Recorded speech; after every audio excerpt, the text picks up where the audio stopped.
This Week in Richmond is made possible in part by Dignity Memorial, caring for our communities with a network of funeral homes and cemeteries in Virginia and throughout North America. More information about Dignity Memorial's providers is online at dignitymemorial.com. Alpha Natural Resources, an energy company dedicated to respecting the land. Alpha Natural Resources, we power the world through the energy of our people. Haley Buick GMC, the place for a new Verano or Terrain Denali, in Richmond and online at haleybuickgmc.com. Everywhere there are lighting poles, there's one more opportunity to save money. Intelligent Illuminations provides cost-effective wireless lighting solutions for roadway or area outdoor lights. The Virginia Chamber of Commerce, the voice of the Virginia business community, working in legislative, regulatory, and political arenas to promote the free enterprise system.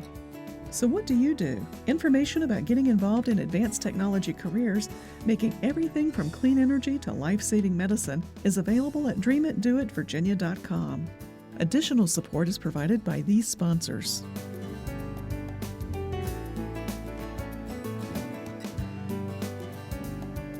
And by the members of Virginia's public television stations. Thank you.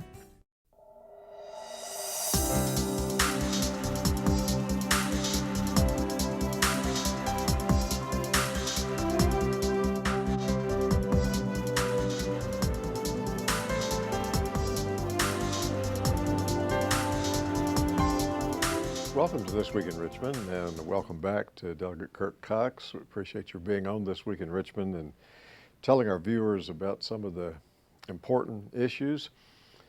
You have risen, as those of us here in the Richmond area know, to being number 3 in seniority in the House of Delegates. A young man only coming in since 1988, but already 3rd in seniority. So that we were talking just as we were getting ready to do the show about the significant turnover that there is from year to year, and some of you, thankfully, have been around, have some institutional knowledge of what goes on. Yeah, we really, David, it's sort of amazing. I should remember the statistic, but somebody told me the other day that probably 50 or 60% of the General Assembly is probably less than 6 years. So we have a lot of good young, fresh blood, but it is good to have some folks that have been around a little while to sort of know what's going on before. Right. Well, as Majority Leader in the House, what are some of the big issues that you see as we move closer day by day to the 2015 session? What are some of the issues that you see you'll be wrestling with? Well, obviously the budget is huge because we're running about a $2.2 billion 2-year deficit, which is really unusual because we're not in a recession. And Virginia generally is one of the first states that come out of a recession. But obviously what's going on in Washington, sequestration has hurt us pretty dramatically. Northern Virginia and Hampton Roads, which obviously generate a lot of economic activity, are particularly hurt by the military cuts. So we have a lot to deal with there. We do some things very prudently in Virginia. We have a rainy day fund that was actually established when I first got in, working with Governor Wilder way back in, I think, the 89, 90, around the 90 session, where we're required in good times to put aside money. So we will be able to use about $860 million of the rainy day fund to mitigate some of those cuts. But even with that, we have a lot of tough decisions to make. And, you know, there are a lot of people that have been through a lot of rounds of cuts since 2009. So that will be the budget always drives everything, because really the budget sets policy. It's where your priorities are. So that will be the biggest issue.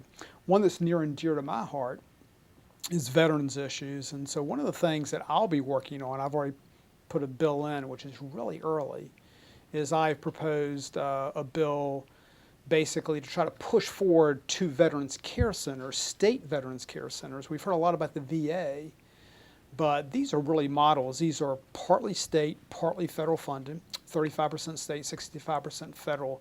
They're basically run by the state.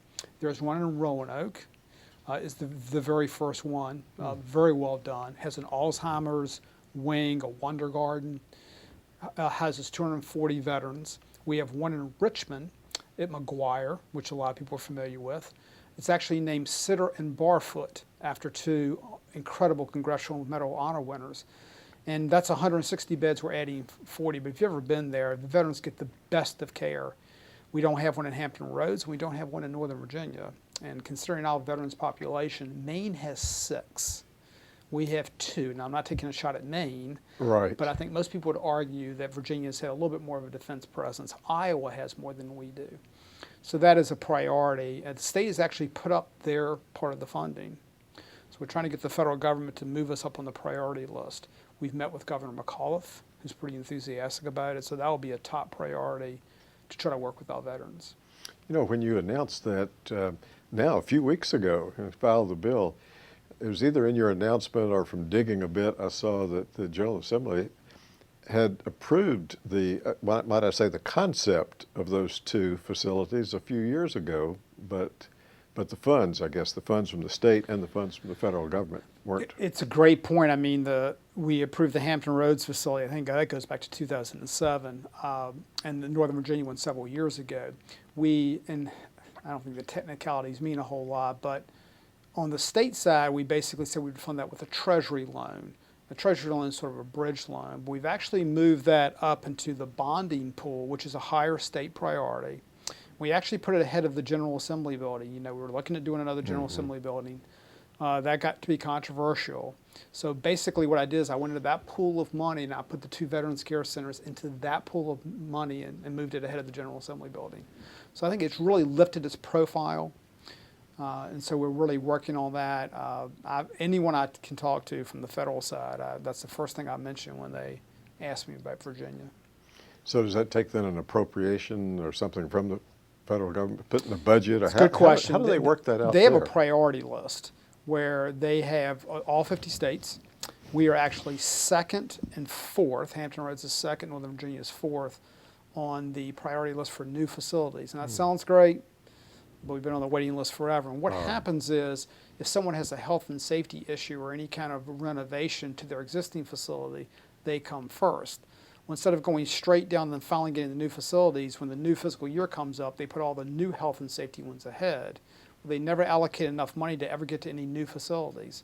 So our dilemma is they never get down that far. And our contention is, with all the controversy on the VA, these have been proven great ways to serve veterans. So why go to so many new models when you can go to this model, which has really turned out to be wonderful for our veterans. And I've toured both of them. I just toured Center and Barfoot again, and it is just incredible.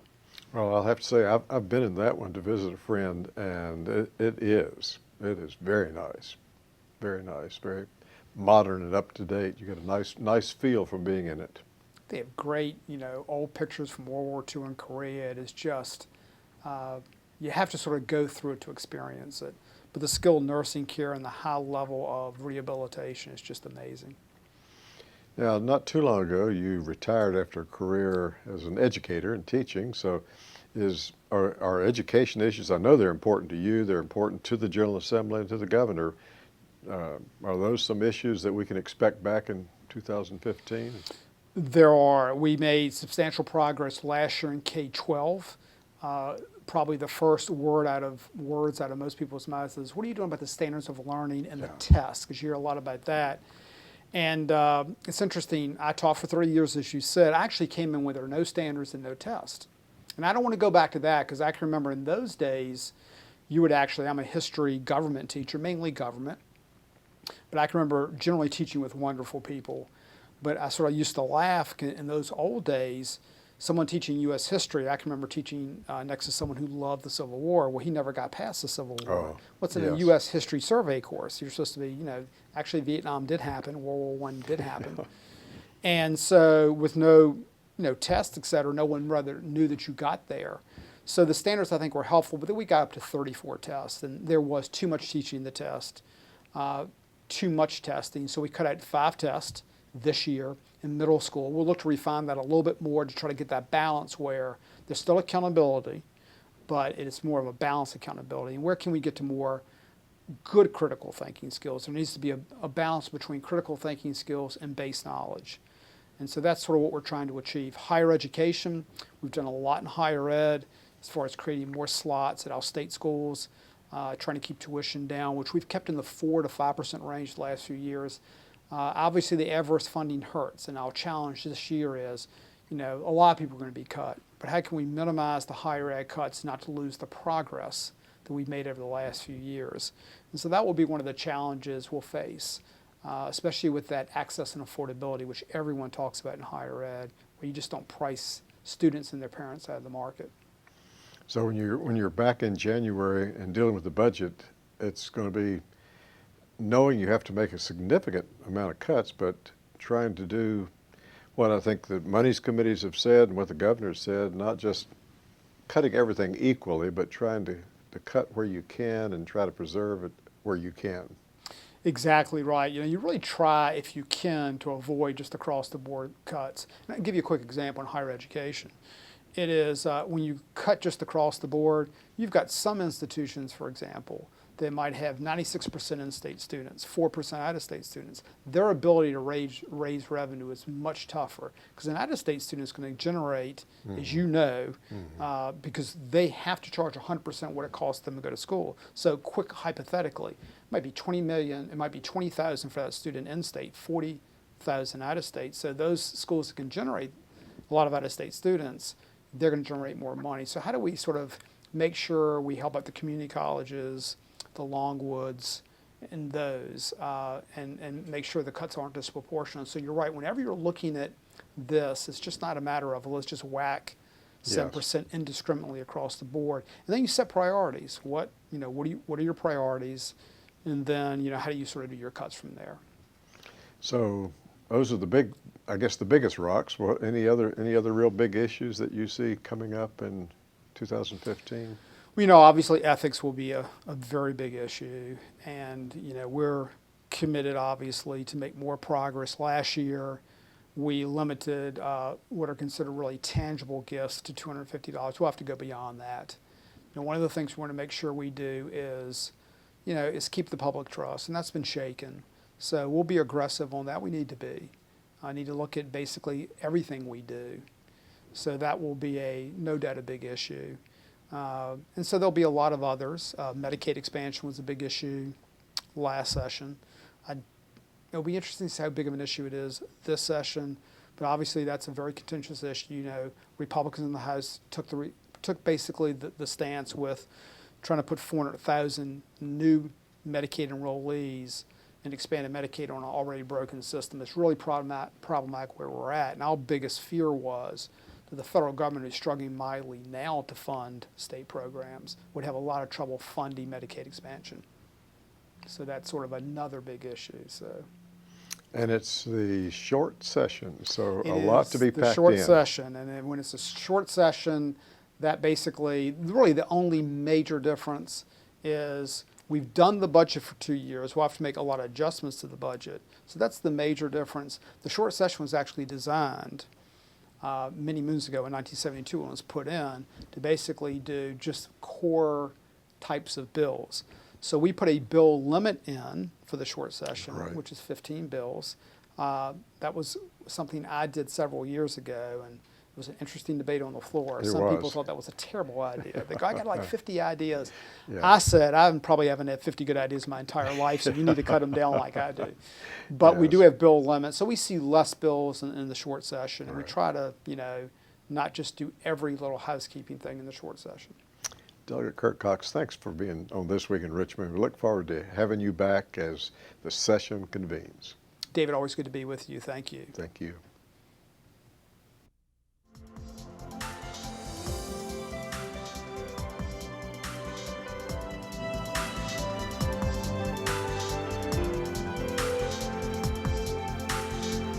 I'd like to welcome Senator Walter Stosch to This Week in Richmond. No stranger to this show, and certainly the people around the Commonwealth. We appreciate your being on with us again.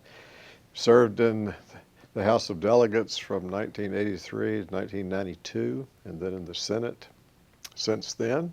That's right. Well, thank you for inviting me. Yes, appreciate your being on, as in your leadership, President Pro Tem of the Senate, and also Chair or co-chair of Senate Finance Committee.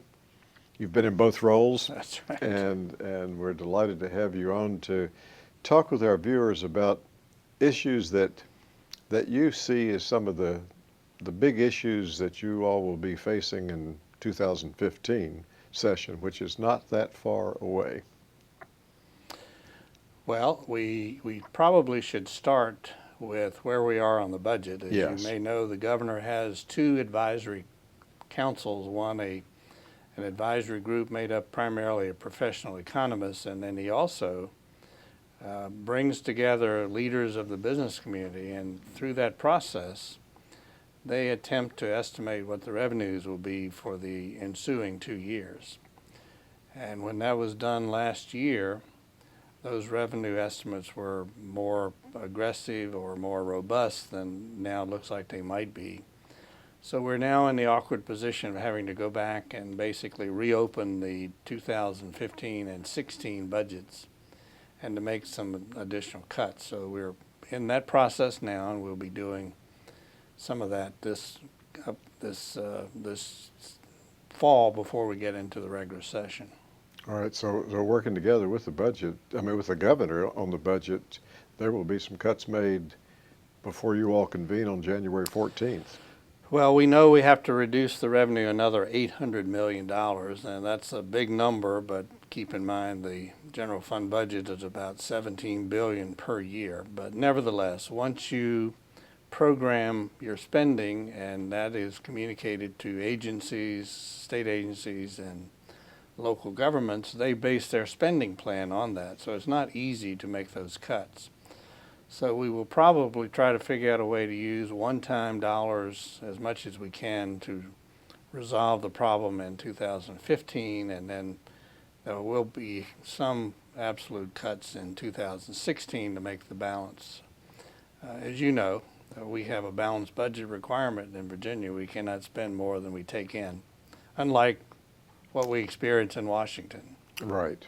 Right, and I think constituents all over the Commonwealth appreciate that.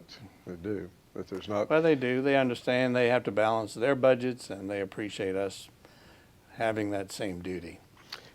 Are there, as you look at issues that are budget issues, are you seeing some that you think need to have less cuts, if at all possible? I know that when the governor made his remarks and you all in the joint money committees were looking at this, I don't think anyone was talking about just across the board to cut everything a certain percent.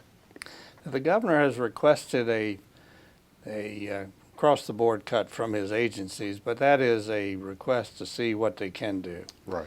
And he's requested 4% and 7%, as I recall, and they're in process of looking at that now. But there are some areas that we really cannot cut easily. Public safety is a good example. When you have the need to protect the public and the communities, you have prisoners, you have people in jails and other things. You're not going to open the gates just because you have to cut the budget. So there's some areas that you cannot practically cut. There are other areas you would rather not cut. Right. And yes. so you have some that you cannot, some you'd rather not. And until we receive the report back from his request, we're not sure what that will look like. But we will try to do all we can to shield public education and higher education and those areas that are felt particularly firsthand by the citizens. Some of the alarming trends in higher education, as you know, because you're active in higher education, the cost to families is constantly escalating. So if the state reduces the funding to public institutions, such as our colleges and universities, it generally means that the parents have to pay more. So we're sensitive to all those impacts. I do recall that a few years ago when there was a downturn in the economy, that there was a drop somewhat in college enrollment because families couldn't come up with the extra money that they needed. That's true. When their income was down. So if those costs would escalate, it certainly would hurt community college students and some at other schools perhaps where their in-state tuition is low. Well, just given the nature of my background in the business world, I'm used to planning our work and working our plan, and I think more and more families are having to do that. They're having to look at the expectations of their young people, and then they're having to measure that against the cost. Oftentimes, their first choice is too expensive, or they'll have to end up borrowing too much money. So even though I had the privilege of attending a four-year university, I'm now a great proponent of our community college system, where young people can attend the first 2 years in the community college and then seamlessly transfer for their second 2 years. So there are ways of reducing the cost that can be employed and probably will be needed even more in the future. Well, what about any other issues that you see for the next session? Healthcare, mental health, ethics reform? What do you see are some of the issues that? Well, as you know, the governor has recently announced his response to the healthcare issue, and he's developed a means of covering some of those people who were caught in the gap when the Affordable Care Act, otherwise known as Obamacare, was passed. It created an insurance exchange for people above 130% of poverty. It recognized that some of those uninsureds will be using Medicaid, but then they left a group in between that was uninsured. I wish they had extended their insurance pool down to pick up those people, but they did not. So we've all tried to figure out a way to address that. The governor has come up with a plan. It's modest. I'm not sure what the details are, but that's the first step. There is such a concern for the overall efficiency and cost of the Affordable Care Act. There's been resistance in states like Virginia to expand coverage to include those people, not lacking a humanitarian concern, but rather the cost. You know, the cost will be so great in the future that it would have to come out of other areas. So it's a very sensitive issue, but one that requires a good deal of financial planning to work out. So that is one of the issues. And a good CPA and others working on that, as you will be, no doubt. And as most of our viewers may know, and we'll sure tell the others, caught in the crunch of this is not just individuals, it's hospitals. Correct. And that so there's the humanitarian part to help those who can least afford care, and the other part is there could be any number of hospitals that could be put in financial strain. Well, the difficulty is, like most federal programs, and you can tell I'm a critic at times, they tend to think of short-term benefits and ignore long-term costs. And unless that is solved, it's very difficult to respond to this whole issue. Now, we'll have other matters that will come before the session. We have most unfortunate recent publicity dealing with ethics, as we call it, really meaning a relationship of public officials to their constituents and public conduct. I happen to think that our most recent situation with the governor is extraordinarily unfortunate because he's a really good man, a good person. But there were some judgments made that hopefully other members will not make. So we'll have to look at this whole issue of disclosure. We have to rebuild the public's confidence around the fact that public officials are honorable and honest, and the reporting system is there, just needs to be transparent enough so that the public has confidence in it. Some big challenges, a short session, and I'm sure that you and your colleagues are going to be up for it. And the session convening on January 14th, it'll be here soon. Yes, it will. Senator Walter Stosch, thank you so much for that update of our viewers, and we look forward to having you back as the session gets closer or as it convenes. Thank you.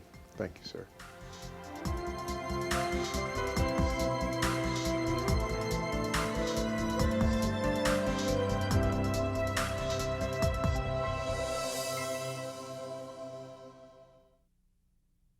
This Week in Richmond is made possible in part by Dignity Memorial, caring for our communities with a network of funeral homes and cemeteries in Virginia and throughout North America. More information about Dignity Memorial's providers is online at dignitymemorial.com.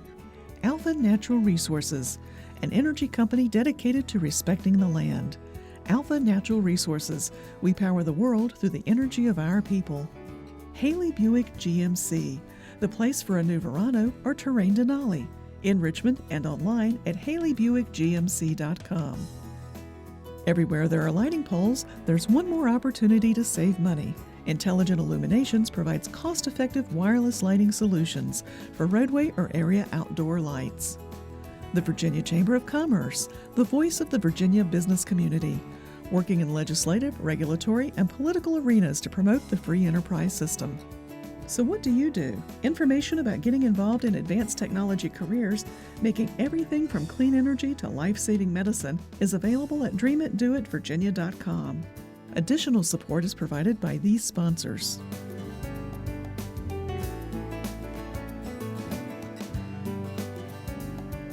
And by the members of Virginia's public television stations. Thank you.